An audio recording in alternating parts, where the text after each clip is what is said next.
Hey there, everybody. So,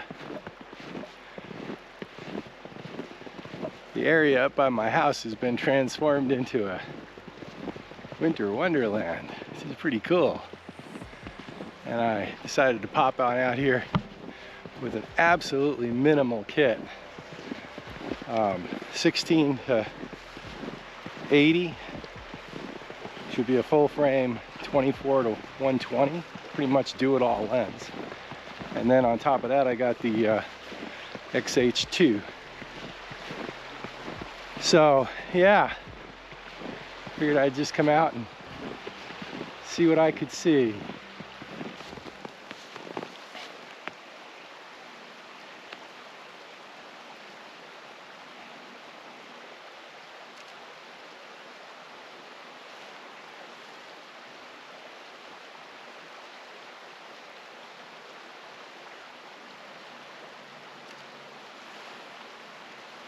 You know, I found, I got these gloves, they're insulated work gloves up at the local farm supply store, and they're leather. I mean, they weren't cheap. They're like 30 bucks, which is expensive for work gloves. I've had them for like 4 or 5 years now, and I only use them when it's cold out. These are my cold weather gloves. Do you know, I find gloves that slip on and off easy. So these just pop right on and off really easy. I find that better than the gloves where they, you know, your fingers get exposed, the expensive photo gloves. Like, I find, like, I've been using those expensive photo gloves and they're not as good. It's much easier to just pop your glove off, do what you want to do, and then pop it right back on. So that's a little tip there for cold weather. Something that I'm noticing the more that I do this. And the more that now that I've got those fancy gloves with the little fingertip things that fold back. You know, again, a solution to a problem that, like, this was the gloves that pop on and off easy is the answer for me anyway. So yeah, you know, there's been some there's a lot of mixed reviews about these new Fujis, and I'm not sure what that's all about. I think I don't know, it might have something to do with the fact that, like, stills video, it might have something to do with the fact that stills and video, the AF kind of works differently into different levels, maybe. I'm finding that for solo content creation for video, cameras are working great. Eye tracking is perfect, etc. It's as good as Sony, maybe better. It'll pick up the eyes and the people further away than the Sonys will. So now for stills, I don't know. I mean, I don't do that kind of shooting. So, but some people who seem to know what they're doing are having great results. And then, you know, people who may not know what they're doing as much, like they're, you know, shooting in their basements and stuff, are not having such good results, you know? So it's weird. Not sure what that's all about. All I can tell you is I'm very pleased with the XH2, XH2S, and XT5. I'm finding that I'm liking the XH2 better than the XT5. Not sure what that's all about. I like the XT5 for the size and etc. and the dials and whatever. I think what it really comes down to is it's not necessarily the XT5 per se. It's the fact that the XT5 takes the SD cards and the XH2 and XH2S take the CF Express Type B cards. And the fast, I actually ordered a couple of really fast, like the best cards there are, SD cards for the XT5, and let's see if that speeds things up a bit. But really, as good as those SD cards get, they're only 300 megabytes per second, and the CF Express Type B is 1700 megabytes. So, you know, we're talking a factor of 4 or 5 times faster. So I don't know what's going to happen here. And what I'm talking about is, like, when you take a shot with the XT5, it, like, you can see it says storing info for like a half second or second, and that's on large, fine JPEG plus RAW. So when you shoot the XH2 or XH2, same sensor, 40 megapixels, click, you can't even. There's no hesitation. It's already done writing by the time you're letting your finger off the button. So yeah, there is that. So yeah. Another thing that I think is interesting, and I've not seen anyone address this, It turns out that Fuji might not have been crazy with their X-trans sensor. It turns out that it seems that the more complicated X-trans filter array allows Fuji to make sharper, theoretically sharper lenses. So, and it also allows them to make lenses in APS-C optimized for 40 megapixels.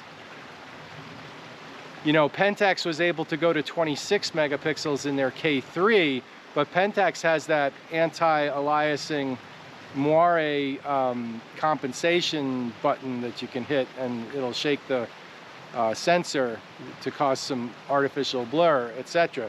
The point being is that with a bare sensor and 40 megapixels and a lens that will resolve 40 megapixels on an APS-C camera, you're gonna have a heck of a moire filter on it. To a certain extent, and I've noticed, and I think this is interesting, on some of my newer lenses, like my the ones that are optimized for 40 megapixels, even on 26 megapixels, I'm seeing a little moire with an X-trans sensor. So those lenses are exceedingly sharp.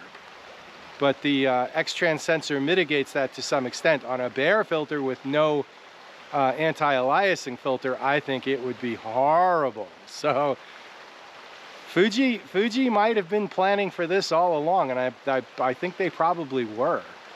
You know, as the megapixels increase, we'll see. I mean, it's not, I mean, it mitigates itself a little bit in the sense that, like, the higher resolution sensor, but on the other hand, the lenses need to resolve. So the higher the lenses resolve, the more moire becomes an issue. So my camera's getting soaked. I got a weather-sealed lens, weather-sealed camera, excited about that. One of the things, going back to XT5 versus the XH2 and 2S, I like the position, the layout of the XH2 is about perfect. I like where the Q button is. I like the fact that the remote control for the times that I need it is on the non-L bracket side, things like that. So yeah, really cool. So I'm digging the XH2, XH2S.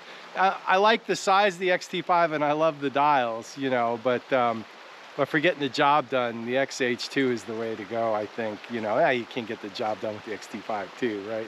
So the thing is that 70-300 f4.56 Fuji, it's 1.3 pounds, it's 800 bucks, and it's the size of a 70-200 f4. It's smaller than full frame lens, and it's the equivalent of a 100-450. So in Sony and Canon and Nikon, I mean, you know, that lens is gigantic.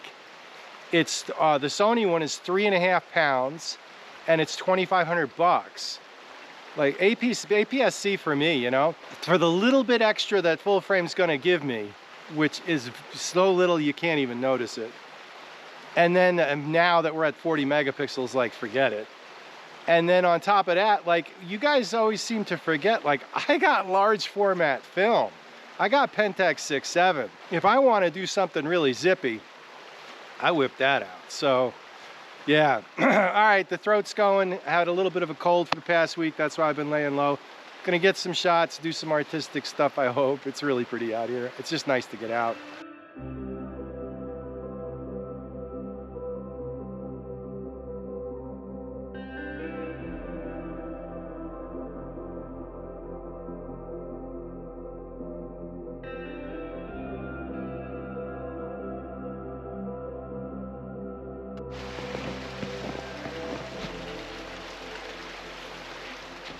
So check out this weather sealing.